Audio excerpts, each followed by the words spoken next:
गांव की सूखी धरती पर फटी मिट्टी की दरारें जैसे आसमान से शिकायत कर रही थीं। उसी मिट्टी में रोज कदम रखता था कमल, एक युवा किसान जिसने ठान लिया था कि वह इस धरती को फिर से जिंदा करेगा।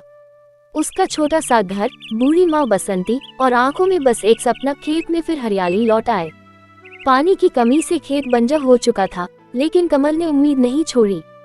हर सुबह सूरज उगने से पहले वह बैलों को लेकर खेत में उतर जाता, सूखी मिट्टी को जोतता और तालाब से बाल्टियों में पानी खींचकर खेत को सींचता। गांव वाले हंसते, कहते कमल पागल हो गया है, बिना बारिश के खेत कैसे लहराएंगे।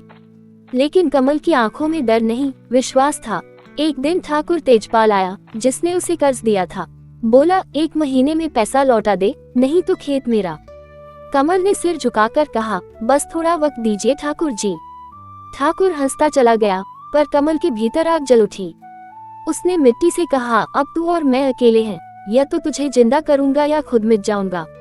दिन बीतते गए, हाथों में छाले पड़ गए, पीठ चुक गई, लेकिन कदम नहीं रुके। आसमान ने आखिर रहम खाया। बादल गिरे और पहली बारिश की बूंद गिरी। सूखी मिट्टी ने जैसे सांस ली। बसंती की आंखों से आंसू बह निकले, कमल की आंखों में चमक लौट आई। कुछ ही हफ्तों में खेत लहलहा उठा, सुनहरी फसल हवा में झूमने लगी। अब वही गांव वाले कह रहे थे, कमल ने कमाल कर दिया। फसल कटने पर कमल ने अनाज मंडी में बेचा, अच्छा दाम मिला। उसी शाम पंचायत बुलाई गई। ठाकुर फिर आया, बोला, समय खत्म, खेत अब मेरा। कमल ने शांत चेहरे से गठरी खोली और पूरे पैसे उसके आगे रख दिए। चौपाल में सन्नाटा छा गया। सरपंच ने कहा, खेत उसी का जिसने इसे अपने पसीने से सींचा है। ठाकुर का चेहरा उतर गया और गांव में जयकारे गूंज उठे। बसंती की आंखें भर आईं। उसने बेटे के सिर पर हाथ रखा और बोली, बेटा, तूने मिट्टी का वादा निभा दिया। कमल मुस्कुराया, अम्मा, मेहनत से बड़ा कोई भगवान नहीं।